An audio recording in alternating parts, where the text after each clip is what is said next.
This is Midweek Politics with Dave Pakman. Hey, welcome back to the show. I'm David Pakman. If you're on YouTube, make sure to check out our YouTube channel, youtube.com/midweekpolitics. Okay, I think we're going to bring in our very special healthcare correspondent, Chris Manz, who is going to come in here. He was out on the street taking the pulse of what's going on with healthcare. He has his own ideas about where we need to go and really bridging the gap with the Republicans, none of whom had this bill come through. Chris, thank you for being here. All right, let's get your mic turned up here. Thank you. Can you hear me? We got me? Yep. All right, I want to thank you for having me on the show. Okay, so what was your reaction to this healthcare bill?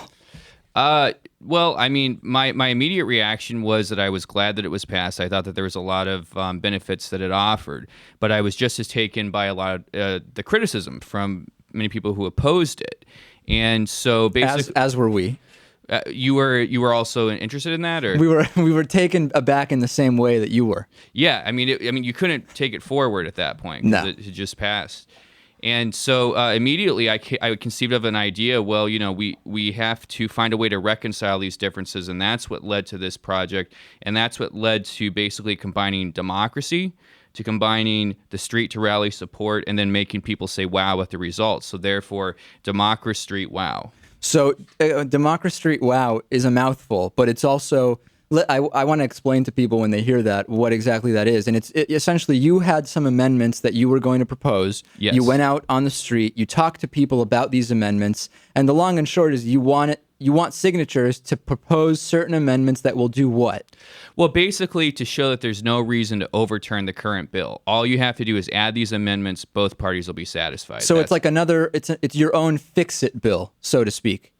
It's a fix-it bill, but but there's multiple bills, so that's fix-it bills. So I mean, it would be. So you actually have a whole wealth of different bills that you want to submit. Well, no, I made about 2 or 3, and it only took a couple hours to do. Do what though? To create these amendments that I'm proposing, that I'm trying to garner support for, that I plan to send to Congress, that I think that once everyone sees, we can all relax and move forward and just enjoy the benefits. So we actually sent a camera person with Chris out on the street to film him talking to people about these amendments. Do we want to say exactly what the amendments are first, or do we want to just play the first clip of you talking to people? You tell me. I'll let you tell. You're the expert here. What I would say is let's just show the clip. I think it's pretty self-explanatory, but I have received a lot of questions since then, and I've organized notes and done further research. So let's just begin with a clip. That'll introduce it, and then we can digress into. I'll want to review all the evidence in this. I think to just be sure which way I'll go. But let's take a listen. This is Chris Manz, our healthcare correspondent, out on the streets talking to the people about healthcare. Hey guys, could I just ask you a quick question? You know about the healthcare bill that recently passed, like yesterday or whatever? I've created some of my own amendments for it, and I wanted to know if I could potentially see if you like the idea and maybe sign for it, sign up for the support of it. And so basically, you know how a lot of the benefits don't kick in till 2014, right? I'm wondering if we should try and get health coverage for people that are already deceased.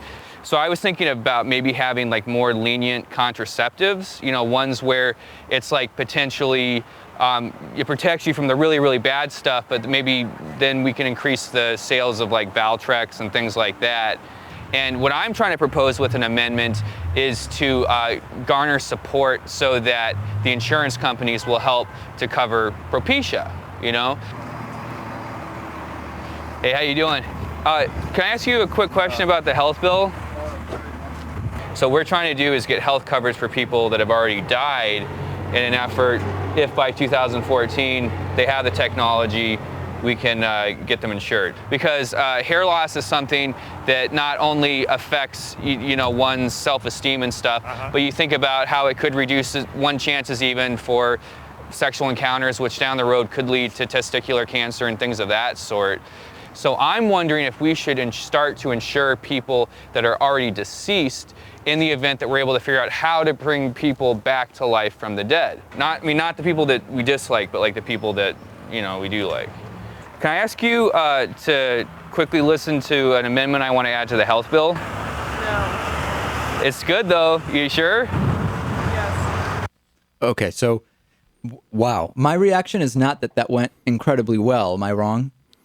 Well, I think that anytime people are introduced to new innovative ideas, there's always some resistance at first. I mean, we have a history of that with any major development that's happened. But we're talking about, just so our audience is clear, what I heard there, covering people that are already dead in the event we figure out how to bring them back to life. I think it's inevitable, first of all, that it's going to happen. You're talking about the deceased person amendment, yes. Well, I mean, is now a good time to go into sort of explaining my reasoning for that? I can't think of any time that would be better. Okay, well, here's the thing. More people have health coverage now, so obviously doctors are going to have much more practice than they have in the past. They have more patients. You think how this year, I don't know what the statistics are, but maybe they're able to save someone who's, say, 65% dead, maybe 55% of the time. Now, that compounded each year, right, with whatever advances we have in science from cutting-edge Copley Award-winning developments in that particular area, that number will continue to increase. Next year... Hold on a second. I have to stop you. Yeah. Because I don't know that our audience is going to get the nitty-gritty of these statistics. They're approximate. I get that. These are all estimates. But so covering people who are already deceased, encouraging more people to get herpes? Well, no, but let's one thing at a time. Okay. All right, one thing at a time. Midweek Politics is brought to you in part by Jackson & Connor, classically modern men's apparel in Northampton, Massachusetts on the second floor of Thorne's Marketplace, and by DIF Design, specializing in custom business websites at difdesign.com. To find out more about underwriting Midweek Politics, visit midweekpolitics.com.